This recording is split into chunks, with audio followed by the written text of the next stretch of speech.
toutes, nous voilà de nouveau donc pour un petit live avec aujourd'hui donc une nouvelle invitée, une nouvelle apprentie de Femiboss qui tout gentiment a décidé de venir partager son expérience, surtout parler donc de pourquoi est-ce qu'elle a opté pour faire l'entraînement vocal en 2 fois.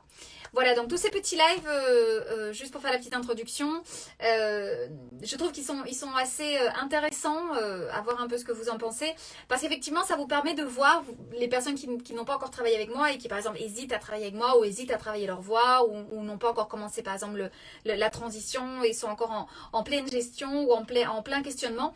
Voilà, donc je pense que ces lives peuvent vous montrer ou vous aider à voir qu'effectivement il n'y a pas de cas parfait, de voix parfaite, de personnes parfaites, d'entraînement vocal parfait.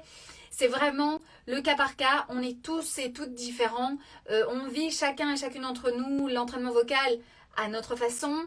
On le pratique, on le perçoit, enfin on perçoit la voix, on l'utilise dans notre quotidien. Chacune d'entre nous de façon différente, et surtout toutes mes apprentis bien sûr ont leur propre histoire, leur propre vie. Et je trouve que c'est important ces petits lives parce que ça vous montre qu'effectivement il y a des histoires complètement différentes, des voix qui évoluent d'une façon différente. On avait la dernière fois donc accueilli Andrea qui effectivement après cette séance, ça y est, c'est déjà presque en place. On verra maintenant pourquoi, par exemple Elena, là elle a fait 16 séances, pourquoi est-ce qu'on a fait plus de séances. Donc tout ça pour que vous puissiez voir un petit peu à travers ces lives effectivement que chaque voix évolue à sa façon. On aura donc aussi d'ici quelques semaines Olivia Chapa qui sera avec nous, et elle par contre elle n'a pas encore commencé l'entraînement vocal, elle a fait une petite ébauche, une ou deux séances avec moi, et donc on verra aussi qu'est-ce qu'elle attend des séances de voix. Donc important de voir aussi qu'est-ce qu'on peut attendre d'un entraînement vocal, comment est-ce qu'on peut verbaliser nos attentes, nos attentes, nos demandes, vraiment nos exigences. C'est important aussi de pouvoir en parler, donc surtout si vous travaillez déjà votre voix avec une orthophoniste, je trouve que c'est important de pouvoir en parler, de pouvoir verbaliser, surtout de savoir comment le faire. Récemment, j'ai eu une nouvelle apprentie qui est arrivée, puisqu'effectivement, elle m'a dit, moi j'ai une orthophoniste et j'arrive pas à comprendre quand je travaille avec elle, ce qu'elle me dit, etc. J'arrive pas. Voilà, donc parfois aussi le souci de communication, c'est important de le résoudre pour pouvoir atteindre des objectifs vocaux qui vous correspondent, avec lesquels vous allez forcément atteindre une voix avec laquelle vous vous sentez totalement identifié. Et voilà, donc juste ce petit prélude, cette petite introduction pour tous ces lives que nous sommes en train de faire, que sachez vraiment que ça sert à ça sert vraiment à ce que vous puissiez voir que toutes les voix sont différentes, et surtout bien sûr à vous inviter à me contacter, à vous inviter à vous lâcher, à finalement faire le pas d'entraîner votre voix et de la féminiser, masculiniser, harmoniser, voilà. Donc ce live débute, je vais donc inviter ma petite Elena et nous allons répondre à la question de pourquoi est-ce qu'elle a opté pour faire son entraînement vocal en 2 fois. Bonjour Elena! Comment vas-tu? Coucou. Super. Écoute, merci beaucoup Très bien, et toi? d'avoir voulu participer à ce petit live, donc de l'avoir accepté. Je sais que tu étais un petit peu, mais un petit peu. En tout cas, ça me fait Un petit super plaisir peu, de c'est tout. t'avoir. Comme j'expliquais précédemment, donc effectivement, tu as fait donc, ton entraînement vocal avec moi en 2 fois. Donc pour les petites dates, tu avais commencé donc l'entraînement il y a, maintenant, c'était en 2020, donc c'était en février 2020. Ensuite, donc on a fait 10 séances qu'on avait terminées au mois de mai. Donc tu avais fait tes 2 mois et demi avec moi. Et ensuite, tu as repris cette année au mois d'août pour 6 séances supplémentaires. Alors, je vais laisser que tu te présentes un petit peu, que tu racontes un petit peu ton expérience. Pourquoi est-ce que tu es revenu donc un peu plus d'1 an après vers moi? Raconte-moi un peu tout ça. Donc, j'ai commencé ma transition en janvier 2020. Donc, j'ai pris les cours du coup directement avec toi, parce que la voix c'était quelque chose vraiment d'essentiel pour moi pour être reconnue en tant que femme dans les commerces, dans plein de choses, quoi. Et c'était peut-être pas forcément le bon moment, mais au moins on a instauré les bases durant les 10 premières séances en fait. Et Oui. je pense que j'avais encore pas assez confiance en moi pour justement avoir ma voix, apprécier ma voix et l'aimer surtout. Donc c'est pour ça que je suis revenue après 1 an plus tard, limite. 1 an et demi plus tard. Et oui. C'est ça. Donc là, après, ça allait beaucoup plus vite, effectivement, parce que j'avais déjà toutes les bases qui étaient posées et c'était juste une histoire de confiance, d'articulation. Exact. C'est vrai qu'il faut dire que, parce que ça m'arrive souvent de travailler avec des personnes qui sont en début de transition et pour lesquels, effectivement, comme pour toi, la voix est très importante.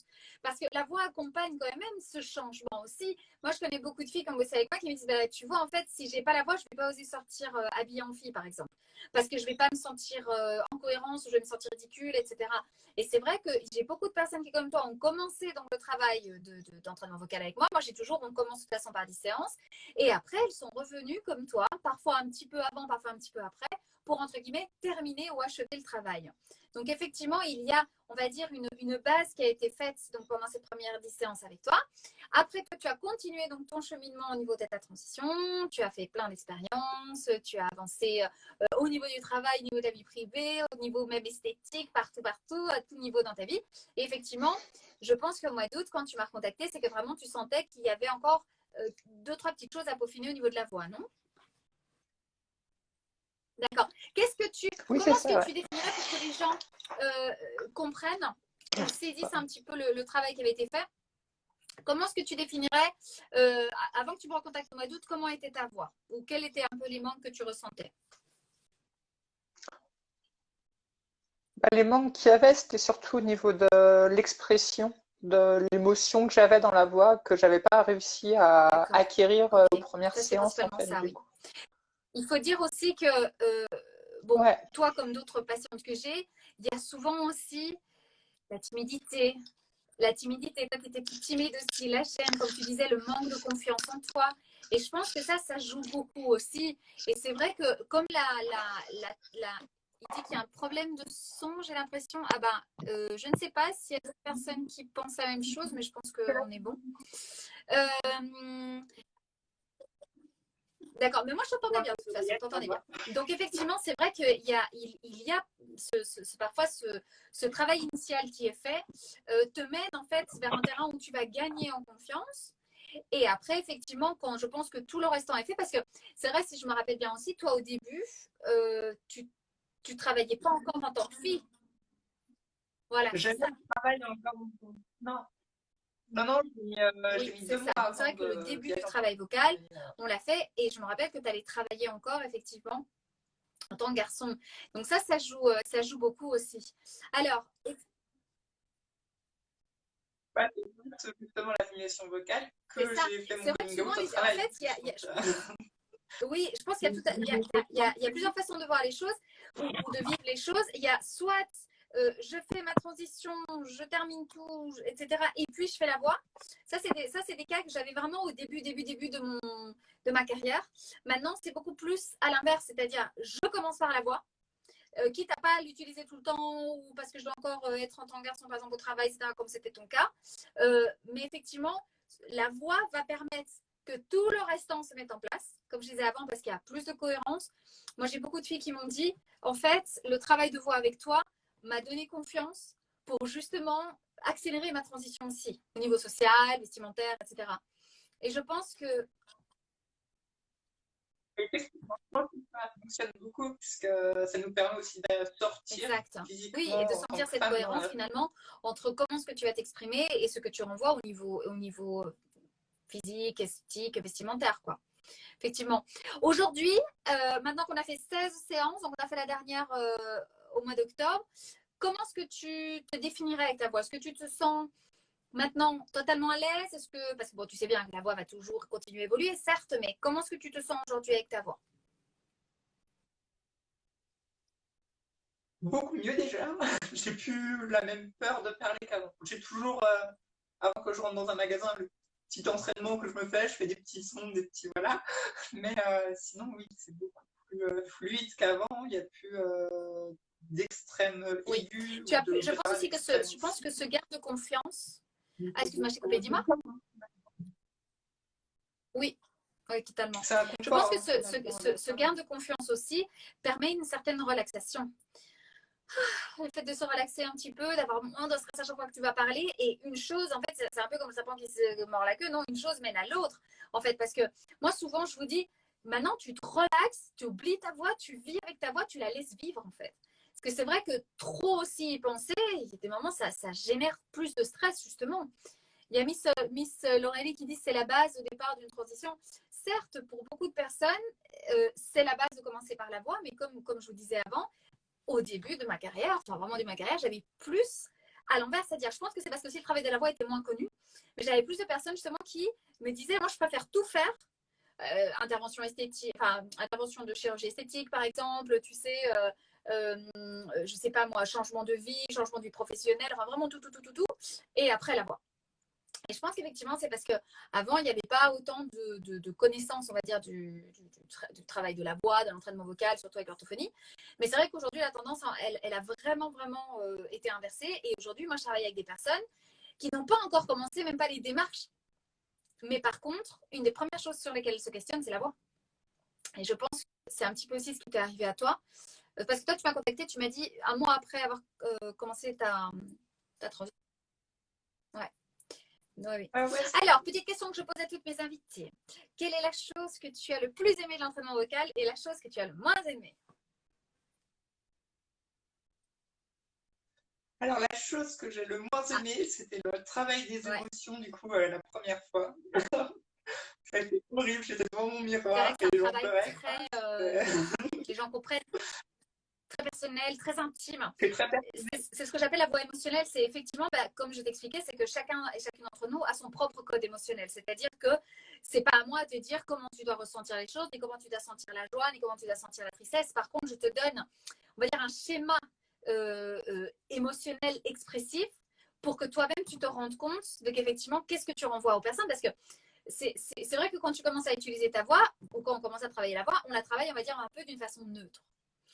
Et le moment où on sort de cette neutralité et qu'on va donc travailler la voix émotionnelle, enfin tout ce qui est ce travail du code émotionnel, c'est vrai que là, tu es toute seule face à toi-même, face à ton miroir, face à des enregistrements, tu te filmes. Et effectivement, c'est là où tu te rends compte de ce que tu renvoies à l'autre et qu'effectivement, c'est pas si facile que ça de transmettre avec la voix ou avec le visage une émotion. C'était quoi ton émotion la plus compliquée pour toi, par exemple, à transmettre? La joie? la joie. Non, c'est pas bête, C'est c'est bête. clair, Ouais. c'est vrai. Moi, j'ai une personne qui, par exemple, est incapable de se fâcher.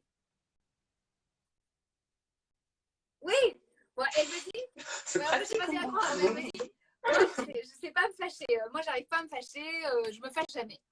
Moi, je me dis toujours, je sais que le fait de se fâcher avec toutes les filles transgenres avec lesquelles j'ai travaillé, et c'est ce que je dis souvent, c'est ce que je t'avais dit aussi à toi, je sais que le fait de se fâcher, qu'est-ce qui se passe? C'est que comme on a tendance à se fâcher vers le grave, oh, je suis fâchée là, voilà. C'est clair que pour une fille transgenre qui justement est en train de féminiser sa voix et on a tendance plutôt à aller vers des résonances plus hautes, etc., tout d'un coup retourner vers le bas, ça peut être très bizarre ou même avoir l'association qu'on va à l'encontre ou alors qu'on retourne vers une certaine masculinité. Moi, ce que j'ai souvent, c'est que, attention ici, c'est le petit conseil de la soirée, c'est se fâcher à l'hystérique, comme je dis. Oh, arrête, tu me saoules. Et donc plutôt aller vers l'aigu. Mais c'est vrai que j'ai des patientes que je pense que quand elles me disent « me fâche jamais », c'est pas qu'elles ne se fâchent jamais, c'est que ça fait tellement de temps en fait qu'elles ont essayé d'éviter d'exprimer ça parce qu'elles avaient peur de comment est-ce que ça allait s'écouter ou s'entendre, se percevoir, que forcément elles ont fait un peu une croix là-dessus. Mais ce qui est important de se dire, c'est qu'à partir du moment où tu travailles ta voix et qu'on travaille donc la voix émotionnelle, le plus important, c'est que tu puisses te sentir commode et tranquille de que n'importe quelle situation que tu vas vivre, tu vas pouvoir t'exprimer à ta façon. Est-ce que toi, tu te souviens d'une situation dans laquelle tu n'as pas pu maîtriser ta voix au niveau émotionnel? Bah, c'était surtout au travail ou alors à la gym, quand tu as des enfants à gérer et tout, et puis ben, d'un coup, tu le ton pour te faire respecter, et puis ben voilà quoi. Il y a le Oui, grave qui ressort. ok, il y a le Au moins, tu grave le qui calme, ressort, c'est mais sûr. ça, c'est vrai aussi que, ça j'en parle souvent, c'est le grave, il ne faut pas l'associer à la masculinité, parce que moi aussi, quand déjà me fâcher des fois, bah, je vais vers le grave, quoi, tu vois, je me fâche. Oh, j'en ai marre. Voilà, par exemple, ok? Comme tu dis, allez, tout le monde tremble. D'accord, mais certes, c'est grave, mais c'est pas pour autant que c'est masculin. Et je pense que c'est là où il y a certains fantômes qu'il faut évoquer. C'est vraiment le fantôme de la masculinité sur le grave. Et je pense que chacun aussi se fâche à sa façon. Et ce code émotionnel, le code émotionnel, ça veut dire comment est-ce que toi tu exprimes la joie, la tristesse, etc. C'est très personnel. C'est pour ça que c'est la semaine où tu travailles la voix émotionnelle. Moi, je dis, ah, moi, ça, c'est vraiment ton travail à toi. Et c'est vrai que c'est un travail d'introspection assez important. Donc, c'est vrai, je t'ai torturé 2 semaines. Ouais, ouais, on fait des coups toutes les deux Après, semaines, que c'est ça vrai, allait pas. c'est un travail tellement personnel, tellement intime. C'est clair que je suis consciente que ça peut coûter un certain effort. Est-ce que tu as préféré de l'entraînement vocal? Alors, il y a deux choses. La première, c'est que tu nous laisses du temps, du coup, pour qu'on se trouve nous-mêmes. Et ça, c'est génial. Tu puisses te retrouver après, tu es toujours là. Et la deuxième chose, c'est le début, avec tout ce qui est les paraboles, tout ça, parce Oui. qu'on a quelque chose de physique sur lequel se tenir, on a les applications, tout ça, et justement, on voit les C'est modifications, bien on ça voit comme que point ça positif avance. des applications. C'est vrai que forcément, quand moi j'ai commencé, il n'y avait pas les applications. Donc moi, j'ai fait toujours avec des schémas. Et je faisais les gens dessiner. Mes patients, je les faisais dessiner, mais pas avec la main. Bah, encore aujourd'hui, hein, je dis d'utiliser la main ou d'utiliser. Voilà. Mais c'est vrai que les applications. Alors attention, j'avais même écrit un petit article blog là-dessus sur les applications mobiles. Attention aux applications mobiles. Parce que. De quoi? De Oui, quoi? c'est bien ce que tu as fait. Ben, c'est surtout, j'ai envie de dire, Ne il ne faut fiez pas que devenir aux accro. applications. Parce que moi, je connais des filles. J'ai pas mon téléphone, mais mettons que ça c'est mon téléphone. Et il y a l'application, et donc elles sont en train de parler avec quelqu'un, elles sont là comme ça, avec les voice tools, alors, tu sais, et elles me le disent, elles me disent, mais je suis accro, je sors mon voice tool tout le temps, j'ai mon voice tool dans mon sac et je regarde. Alors certes, parce que le voice tool c'est une application qu'on utilise beaucoup, certes le voice tools pour celles qui connaissent l'application, celles et ceux qui connaissent l'application, certes le voice tools est un outil qui peut vraiment bien nous aider, enfin vous aider en l'occurrence, mais c'est un outil aussi qui peut être très frustrant. Où tu sais, parce que finalement, bon, déjà d'un super stéréotypé rose et bleu. Et je pense aussi qu'il y a beaucoup de personnes, parce qu'il y a des personnes qui l'utilisent, par exemple, sans faire un entraînement vocal avec moi, sinon, et que par exemple, après, elles sont venues faire un entraînement, elles me disent, mais tu sais, moi à l'époque, j'utilisais le voice tool, et maintenant, je me rends compte que j'utilisais mal. Parce qu'effectivement, et ça, c'est ici une petite parenthèse que je fais pour les personnes qui utilisent le voice tools et qui ne font pas d'entraînement vocal. C'est pas parce que vous allez parler, enfin, que votre voix va apparaître tout le temps dans le rose que ça va être féminin. Pareil que c'est pas parce que vous parlez tout le temps dans le bleu que ça va être masculin.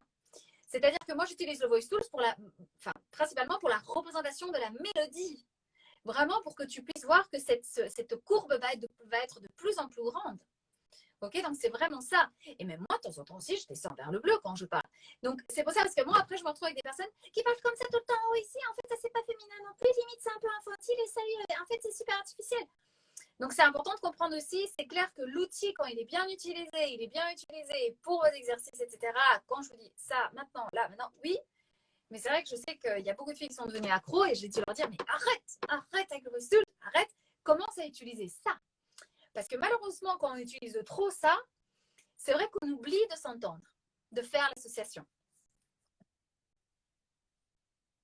À la fin des 10 séances, c'est un peu la voix que j'avais, Oui, hyper c'est en voix de vrai. tête, qui allait pas vite C'est vrai, et qui maintenant n'avait je me pas rappelle, c'est vrai. d'harmonie. Oui, exactement. Et donc c'est vrai que comme tu dis, c'est quelque chose qui est très positif forcément dans l'entraînement vocal parce qu'on a un outil qui est visuel. Mais c'est vrai qu'il faut voilà, ne pas abuser. Parce que c'est un peu comme toutes les bonnes choses, comme pour le chocolat, il ne faut pas abuser. Voilà, voilà. Mais effectivement, c'est bien que tu aies parlé des applications. C'est vrai que c'est un point positif, je trouve aussi. Alors, on a un petit commentaire. Comment faire pour changer cette voix horrible? Lol, c'est trop dur. Alors, ça, c'est Pamela Pami 2021 qui nous écrit ça. Alors, Pamela, ben, moi, j'ai envie de te dire, je t'invite à me contacter, tel que l'avait fait Elena à l'époque, pour effectivement, si tu veux, faire une première séance donc informative. Et à ce moment-là, t'expliquer un petit peu comment fonctionne l'entraînement vocal. Ce que j'expliquais au début de ce live, c'est effectivement que tous les lives qu'on est en train de faire maintenant avec des apprentis de maintenant, des apprentis d'avant, des apprentis même futurs maintenant, c'est justement pour ça, pour vous rendre compte qu'il n'y a pas une histoire écrite. Il y a pas... Moi, je parle toujours de 10 séances. Je pense que Elena l'a bien vécu. C'est 10 séances. Après, elle a fait son petit bout de chemin et puis elle est revenue ici. Mais effectivement, j'ai des patientes qui, en 7 séances, c'est fait. J'en ai même une, ça a fait en 5 séances, c'était magnifique. Mais il y a des patients, effectivement, qui parfois arrivent jusqu'à 20 séances. Mais c'est parce qu'il y a des demandes, des exigences et surtout, il y a des circonstances de vie. Et ça, c'est important. Parce qu'une transition ne se fait pas en 2 mois et demi. C'est clair, il faut partir de là. Donc certes, en fonction d'à quel moment vous allez me contacter, à quel moment on va commencer l'entraînement vocal, si on commence tout au début, c'est clair que l'entraînement vocal va peut-être se prolonger parce que moi j'ai des patients qui me disent on a fait les 10 séances certes, je voudrais quand même te voir encore une fois par mois jusqu'à ce que vraiment je termine toute la transition. Et j'ai des patients qui me disent par exemple comme toi, bon après 10 séances c'est bon et qui reviennent après. Donc c'est ça aussi qu'il faut penser, c'est que les séances, c'est vrai qu'en 10 séances, tu as le changement qui s'opère, mais je pense qu'après, tu as des éléments comme toi dans ton cas, Elena, ou qui ont dû se mettre en place, en fait, pour que tu te rendes compte d'autres choses. Tu as dû vivre des autres expériences, plus de situations dans lesquelles tu as pu utiliser ta voix. Et c'est là où tu es revenu vers moi 1 an et 3 mois après, en me disant, Maëla, j'ai encore ces petites lacunes-ci et on va les bosser. Et je pense que ça, c'est important de dire qu'effectivement, vous avez chacune d'entre vous votre histoire et qu'il faut s'adapter, bien sûr. Donc, Pamela, pour te dire, moi, je te conseille de me contacter déjà, qu'on voit ensemble quelle est ton histoire, quelle est ta situation actuelle et comment est-ce qu'on peut faire pour t'aider. Alors, Elena, est-ce que tu voudrais raconter ou inclure quelque chose de ton histoire, quelque chose qui pourrait aider les personnes? Pourquoi tout le monde dit qu'on entend très mal? Avant aussi. Est-ce qu'il y a d'autres personnes qui entendent mal? On va voir si alors, est-ce qu'on m'entend mal moi ou on entend mal elle ou on nous entend mal toutes les deux? On va voir si on me répond. Alors, est-ce que toi, tu voudrais rajouter quelque chose? Est-ce que tu voudrais faire part de ton expérience en général ou un conseil que tu pourrais donner par rapport à l'entraînement de la voix? S'il y a des personnes qui doutent encore, qu'est-ce que tu pourrais transmettre? Une seule chose, ne pas avoir peur de parler et puis de faire ses propres expériences avec, par exemple, des amis, des choses toutes simples, mais modifier sa voix, essayer des choses, voilà. C'est comme ça à la fin. C'est vrai que ce que tu dis, le fait de tester, ça je le dis souvent, c'est important de faire des tests. Parce que, comment te dire, toi tu l'as vécu, tu te cherches aussi d'une certaine façon. Donc, enfin, même pas aussi, tu te cherches. Donc, c'est clair que avec tout ce que je t'enseigne, ou je t'apprends, ou tous les outils que je mets dans ta petite main pour que tu trouves en fait ta nouvelle façon de parler, c'est clair qu'il faut par exemple répéter une fois, 80 fois, une phrase, pardon, 80 fois, de 80 façons différentes pour pouvoir trouver ah, Eureka, ça j'aime bien comment je le fais là, l'enregistrer, la réécouter, et puis l'appliquer, par exemple. Donc ça, c'est vrai que c'est important. Et c'est vrai ce que tu dis, de ne pas être gêné de parler à son entourage, de parler à sa famille, de parler à des personnes qu'on ne connaît pas. Parce qu'effectivement, je pense qu'il y a beaucoup de personnes qui attendent que la voix soit parfaite pour l'utiliser. Et c'est justement à l'envers qu'il faut faire. Il faut justement se lâcher, voilà, même si ce n'est pas parfait au début, parce que ça donnera plus de confiance et ça permettra d'avoir plus d'expérience, finalement, vécue. N'est-ce pas? Ouais. C'est exactement ce que tu fais. Oui, c'est vrai. C'est comme ça. Oui, moi, j'ai beaucoup de patientes aussi qui, par exemple, appellent des numéros par exemple, elles appellent Leroy Merlin, elles vont sur le catalogue en ligne, alors je voudrais m'enseigner sur ça. Et alors, elles parlent, elles s'entraînent. Des numéros d'appel, voilà, un tel, Orange, etc. Et ça, c'est aussi important, il faut s'entraîner. C'est vrai que c'est plus facile de s'entraîner avec des personnes qu'on ne connaît pas et qu'on ne voit pas. C'est pour ça que le téléphone est souvent un bon outil, on va dire, d'entraînement. Quelles sont, à part les applications, et tu m'as dit aussi les paraboles, c'est ce qu'on appelle les sirènes, quelles sont les autres petites choses que tu as aimées en tant qu'exercice ou qui t'ont vraiment aidé? Qui m'ont vraiment aidé, c'était les lectures sont importantes aussi, mais moi j'en fais jusqu'à trouver la bonne, j'ai fait ça, j'en fais, j'ai fait ça. Et justement, en fait, le fait de ne pas t'envoyer celle qui n'était pas bonne, je pense que ça a retardé la progression parce que du coup, tu n'as pas pu me corriger. Bien sûr. Moi, j'envoyais forcément celle que moi j'aimais bien. Oui, c'est vrai. Mais... Après, il faut dire que c'est vrai que l'exercice de lecture, c'est toujours l'exercice phare de l'entraînement parce que ça nous permet de ne pas réfléchir à ce qu'on va dire et effectivement de peaufiner, de s'enregistrer, de se réécouter. Voilà, et petit à petit, on arrive sur le spontané. C'est clair. Alors, aujourd'hui, que tu as fait 16 séances avec moi, donc en 2 fois. Donc, on a la réponse de ce live. Pourquoi est-ce qu'Elena avait décidé de faire opter pour faire son entraînement vocal en 2 fois? En fait, quand elle a commencé, elle ne le savait pas, bien sûr. C'est donc après les 10 premières séances qu'elle a évolué donc, dans sa transition. Et donc, 1 an et 3 mois après, elle s'est rendue compte qu'il y avait 2-3 petites choses encore à peaufiner. C'est pour ça qu'elle m'a recontacté. Donc après donc avoir raconté donc l'histoire d'Elena, d'avoir donc partagé, enfin qu'elle ait partagé donc son expérience avec nous, est-ce que il y aurait comment dire quelque chose qui d'après toi tu dois encore continuer à travailler dans ta voix après ces 16 séances?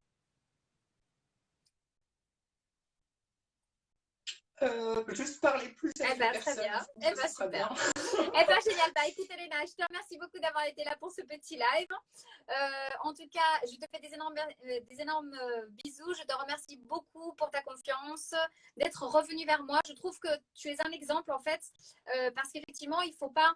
Les choses ne sont ni noires ni blanches. Donc, c'est vrai qu'après 10 séances, toi, tu as évolué. Tu t'es rendu compte que, bon, il y avait encore des petites choses que tu n'aimais pas. Et tu es revenu vers moi. Et là, aujourd'hui, tu es comblée, satisfaite. C'est vrai qu'il y a des personnes qui parfois restent un peu sur ah non, mais je vais pas y arriver ou c'est pas parfait, mais bon, c'est comme ça.